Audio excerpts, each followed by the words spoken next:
Wow. Welcome viewers to today's edition of BDTV Match Center.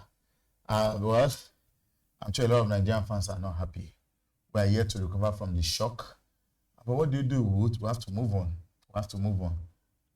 They give us hope and they dash the hope where it mattered most.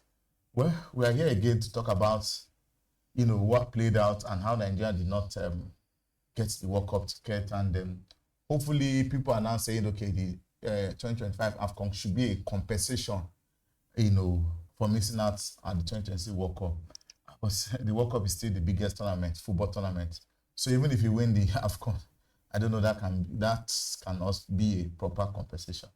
But we're here to talk about it, and with me here on the show is Ibrahim Abubakar. How are you? I'm fine, thank you. Anthony, it's been a while. You can see you're still boiling. You're boiling. Nice to be here. It's nice to be here. Wow. So let's just look at it, because initially, before getting the playoff ticket, it was like, we're not going to qualify. And from where we just got the playoff, we won the first one solid. And we're like, thank God we are not playing Cameroon. The idea Congo should be a pushover. Maybe is it that we underrated those guys? And in all fairness, we didn't play well against DR Congo. In all fairness, those guys played as if they were tired. So, Anthony, what do you think went wrong? First, let's start with that, against DR Congo. So, do you want my reply against just DR Congo? You can maybe route to where you get to the I wouldn't want to speak on. I know you asked the question of DR Congo, but I don't want to speak on just DR Congo, because before the DR Congo match, I have seen the issues that have been plaguing the Super Eagles for a very long time now, and these issues have dated back almost 2 decades, if I'm not mistaken. What are the issues? So right now, the issues are based off of so I was on Twitter the other day. I was trying to follow up on a conversation with someone, and the person was asking me, we were talking about like the whole Messi and Ronaldo thing going on, and I told the person, football or the World Cup, winning the World Cup, is not just about how great you are as a player. It stems from how great is your country in general in terms of their footballing structure. That would show you what they do. The process and the structure will trickle down from the organizers or from the body of each country to their national team, to their coaches, down to the staff members. These are things that should be taken in account when looking at a national team. But unfortunately, our loss against DR Congo is just like it's like telling us this is what has been coming so far. If you put DR Congo and Nigeria basically in the rankings, in FIFA rankings, we are ahead of them. And for them to have beaten us the way they did, it tells a story that we are not where we are supposed to be as a footballing nation. Because you wouldn't say, oh, it's the coach's tactics that did this. You wouldn't say it is because our keeper did not catch the remaining. So you are blaming it on administration. It is so just hit nail on the head, don't? Are you blaming it on the Nigerian Football Federation? Because you are trying to be diplomatic and all of that. Yeah, so because the NFF are in charge of running football administration. Yes. So you are blaming it on NFF. So basically, I have to blame the NFF because they are the ones who call the shots here. There have been videos whereby the former NFF president Ahmed he claimed that he wanted Ahmed Musa in the team, and Ahmed Musa was not in that team. It was like he had to tell the coach that he needs him because he's his boy. And this is someone that we know that Ahmed Musa is a good player. But imagine how many other players he would have influenced in the national team, knowing fully that they have a coach that has the responsibility of picking players. This is exactly what I've been talking about the last time I was here, speaking on our national team, that the NFF has too much hold on our Super Eagles, and it's more political than it's football. So Ibrahim, do you quite agree with him? Because I recall after this happened, this shocker, a lot of people are saying, overhaul the NFF, some of those players that are not showing commitment, overhaul them, and all of that. For me, yes, I would say the NFF, because if the Super Eagles succeed tomorrow, NFL will still take the credit that yes, they managed them well. Because if you check, at the point they were bonus wahala for me, I think that could be a distraction. Thank you. And do you still agree with him that yes, we should blame NFF for this, for missing out on the World Cup? Thank you very much. Thank you for the question. For me, I personally think it is delusional on the part of Nigerians to think what happened to Nigeria against DR Congo is a shocker. It's not. The fact that we were playing, we are in that phase, playing the qualifier. It's a shame. The playoff phase is a shame. It's a shame. It's a failure on its own. It's a failure on its own. So true. I agree. So I agree with what you said. Administration-wise, we're not getting it right. If you look at the list of countries that have made it to the World Cup now, you see names like Scotland. Scotland hasn't been there for over 20-something years, I think. And Norway too, been struggling for years to get that ticket, and eventually they made it there. Nigeria has not been to the World Cup since 2018.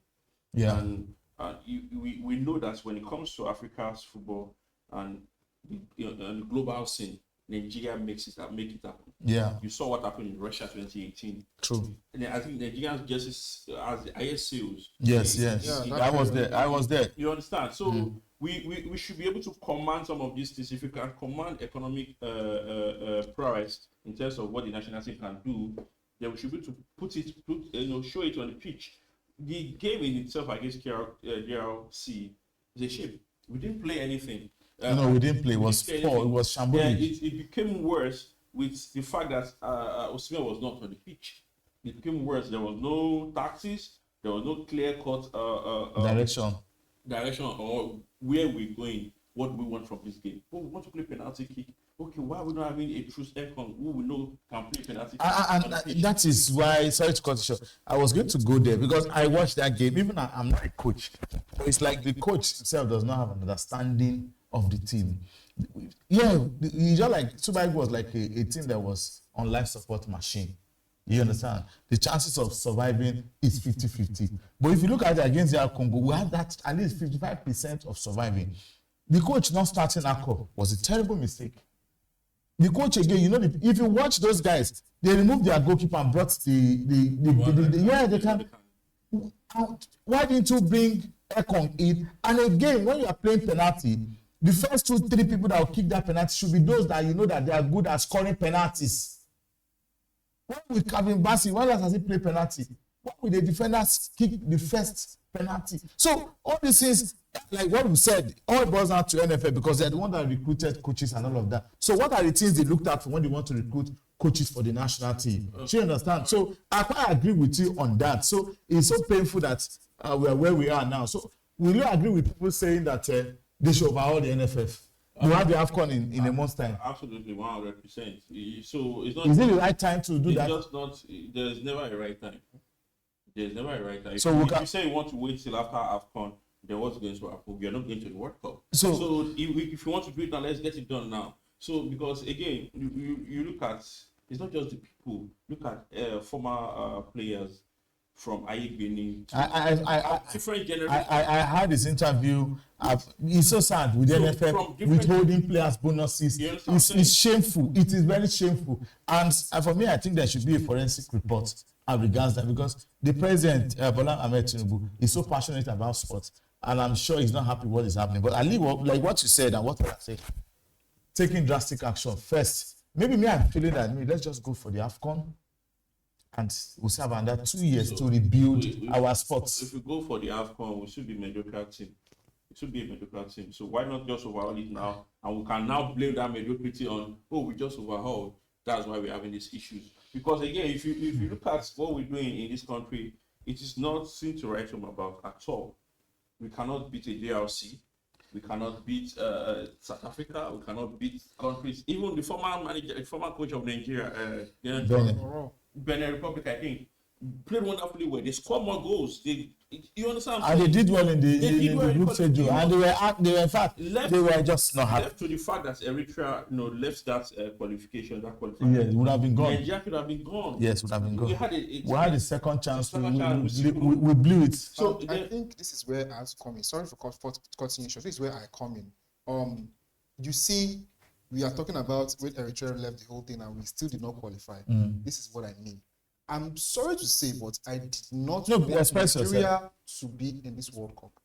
I wanted us out so that we experience the reality of what is happening to us. But it's not the first If time. we We have were not made- at the last if World we Cup. had Did you made- learn any If lesson? we had, I'm coming somewhere. If we had made that mistake of qualifying for the World Cup, We assume would that have all been is well. shame. Everything Now has look been at what's right, going yes. on.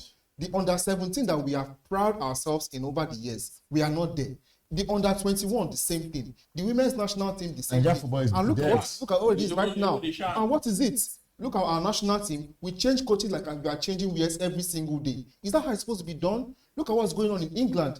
You pick a manager. He managed your team for years. His coach of Portugal, Martinez, has been in Portugal for how many years now? I think Almost 2 years. There's not been any issue with the choice so of why are we recruiting why are we managers doing for the this every national time? team. They're In this taking that context of why do we not have like a truth Ekong in to come play the what's it called? The That's why I blame Chile on that. I blame Chile. Chile. There is also speaks to the fact that it might There is no not. longevity. It might not be the one picking this team himself. Exactly. When you're telling, when you Well, because president saying that, oh, I'd love to have an Ahmed Musa in the team. You're already So you're saying that players on Chile, it. Chile is not in Imposing charge of the team.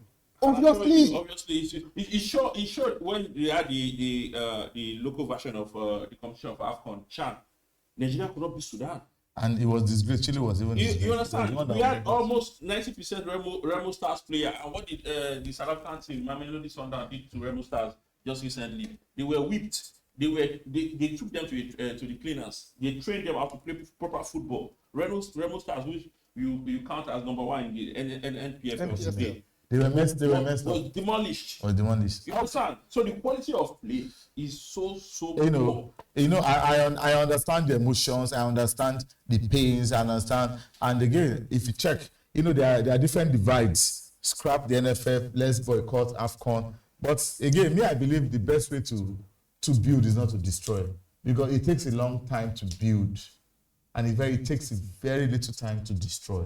We might say, let's scatter everything and let's build afresh. We might not finish building for 10 years. You might build and the thing is falling. And that's why I suggest, you know, I feel what the president have said, that, yeah, it's very emotional. But guys, it's just like a child who failed tests. You understand? You failed your test, but boy, don't cry too much. You have the exam, at least you can still make up with it. If you do well in your exams, yeah, you might not get distinction, but at least you can get a B or a C. So the president have come out and said, okay, guys, you guys should focus on the AFCON. And, you know, like telling Nigerians that this is the second chance. So the thing there is that, okay, for me, if I were the Super Eagles and Chile, you know, winning the AFCON for me should be a priority for now. You know, it's just like when they say you have to appease the gods, you know, appease Nigerians, you know, that are sad.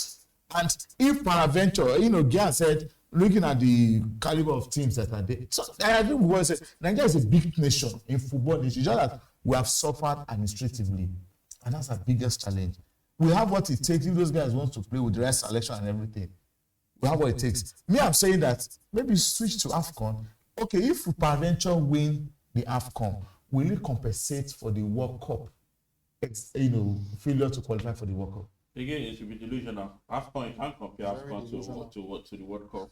Being participating alone in the World Cup is the glory as an African team. Now, you saw what Ghana tried to do against Uruguay, and yes, they were supposed to be the first African team to move to that next level. Yes. Then Morocco also tried to do something similar last time. So you could see you understand, you cannot compare. Okay, what selection are we going to make for the AFCON?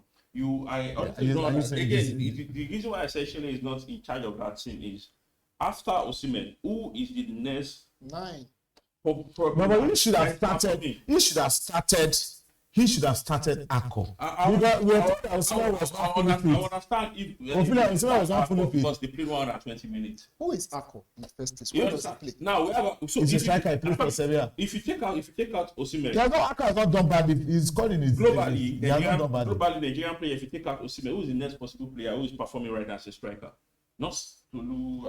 No, that in fact for me, in fact his substitution was. That's Onuachu. Then ask yourself, if Tolu is being I look at that for me, I'm trying to say he should not play for the national team again. He should. That guy has no ball sense. I'm trying to say. Then I'm coming. He's just running around. According to what you said now, then why are we calling him up every now and then. This guy is on the bench. He whoops. Maybe Eric Chile now. You see, in all fairness, you know, sometimes I always say in football, you might not lose, or you might lose at a point where it matters most. Okay. Do you understand? I think this was Eric Chile's first competitive defeat since he became Super Eagles coach, and it came with a cost. And if you check before he took over the job, others, like what Tony said, NFF in the business of changing managers, like you're changing t-shirts, you're changing your shoes and all of that. Other managers, they lost, and we still feel that, okay, there's still hope. But he came, he has been winning, and the moment he lost, where it matters most, and we're out of the competition. So then I feel that, okay, this could be, yes, let's go back to the drawing board, because sometimes, mistake is inevitable. Yeah. It's inevitable. It's good to make mistake where you can make amendments. So for me, I feel that maybe Chile now, because I know that people are saying it should be sacked. I won't say that Chile should be sacked now. We have done that in the past. We have done that in the past, and it backfired. He has learned his lesson. Yes. And I feel that he has seen some things. But again, like what Riley said, will he be giving the free hand to select his players? That will probably start with you. Because if he has the free hand to select his players, yes, I can assure you there will be changes in that thing. But like what you said, if somebody from the glass house says, I want Anthony Udugba to be on the team, so they pay his salary. They pay salaries. Exactly. So that's the problem. So it's one of the things that also killing our football. Exactly. It's killing our football. So it's killing our football. It's the same thing we're saying. It's not just a Nigerian thing. Even in Africa, we heard the story about Mbappe, who his father, took to Cameroon to, my guy can play football. You see him doing it in France. Let him play for the national team, Cameroon. They asked him for a bribe. And he left. They had to take him back to France. And he has won the World Cup with France. You understand what I'm He's saying? playing for Real Madrid. You look at the French national team that's won the World Cup. You see an N'Golo Kante. They are dominated by 80% blacks. You understand? So it shows you that Africa, like Moyo said some other time, that Africa has what it takes to win the World Cup. Because if you look at the French national team, most of them are migrants. Even the English national team. You understand? Bellingham is black. He's black. You have Saka. Rashford too is black. He's black. There you have Saka. There is also black. You understand what I'm saying? So we have the talent here, but it's just that we've been having issues with administration. So we are feeling that maybe the AFCON might not be the total compensation. You can't win first, you can't win second, but you are not last. Just something that we can build for. Maybe after the AFCON, we'll now come back to the drawing board and say, okay, yeah. Because to be honest, even the players to themselves, they are sad. Because for me, not playing at the World Cup, they are the biggest hits. Because many of them, this is their last attempt. Somebody like Ekong, Lukman, a lot of them, except for maybe like Wabali, Akko, most even Osimhen cannot guarantee that he'll be at that level in 2030 World Cup, even if there is opportunity, because his form would have dipped. So they are the worst hit themselves. So they might want to see this Nations Cup. I need to say something here. So we were given 10 slots from Africa to make it to the World Cup. And out of 10 slots, we are not there. Now we are looking at the AFCON, to see whether we can actually win it. But then again, look at the teams that we're going to play against in our group stages. We have Tunisia, we have Tanzania, and we have Uganda. Can you categorically tell me that Nigeria would you only need two people from that group stage? No, of course.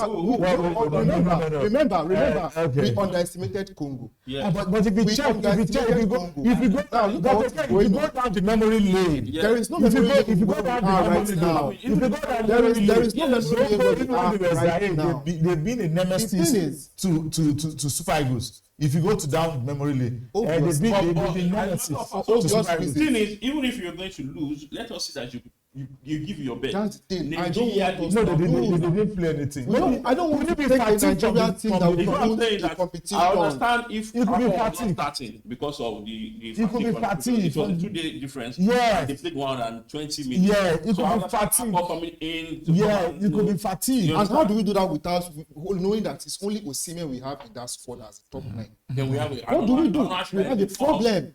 Onachi is but Onachi had opportunities of playing. See. Oh, no, so my question is, if Onachu is good, but again, you have never had a very good so my outing question as is, if you national want to team. play a qualifier, do you take your best leg there, or you take players that you know they can do it? Or No, you take your best leg. Thank you very much. So after Osimhen, who is the next possible striker that is doing it very well right now? Onachu is doing Thank you well. very much. So why do not have a Toluwari Kudare ahead of? No, that guy should never play. And this is the reason why. Onachu is the top scorer ahead of Osimhen. This is the reason why we need a research team in the Super Eagles squad, and why Eric Chelle needs a research team. And this is where the whole problem of structure comes in. Now, my question is, how do we solve the problem? We already know we have a problem. How do we solve it? My own guess is, so in some cases, I partly blame sports journalists in Nigeria. Because we have given NFF so much free chance to do whatever we do. We're not criticizing them. They are not asking the hard even questions. with the corruption in the NFF and all of that. They're not going to the offices to put questions on who are supposed to, guide our structure in football in Nigeria as it is. So what do we do as our past heroes, those that claim that they've played for the sport, they've seen the corruption coming down for so long. What are they doing? Nothing has been done. Nothing has been done. They can't come out. What they do is they go to podcasts. Going to podcasts cannot solve our issues right now. What we need them to do is for them to come up straight and challenge the NFF head on. There's corruption that have gone down. These people have 98% of our players have been affected by this corruption going far. Yes. NFF executives get as much as $10,000 as salaries every week or every month. Why are our players' salaries being owed? These are the questions we're supposed to ask. There's supposed to be protests. There's supposed to be, not maybe heavy protest, but at least some protests. Go to the offices with placards, take the media team along with you. Let questions be asked. That's actually very bold of you. Yeah. Have you seen the press conference of the NFF? It was so shambolic. It was so shambolic. Come on. The backdrop of I understand. It was so shambolic. I understand. But I understand. But the job of this thing is that if we continue talking about this, you are pained. I'm pained also. Because for a sport journalist, the World Cup, covering the World Cup is the height of your career, because you mingle, you get connection and all of that. I recall my experience in 2018, in Russia. So, but we have to move on. And if we continue like this, and we might spend another 30 minutes discussing the Super Eagles and all of that. But Ibrahim, thank you for always being on ground. Anthony, also thank you for always being on ground.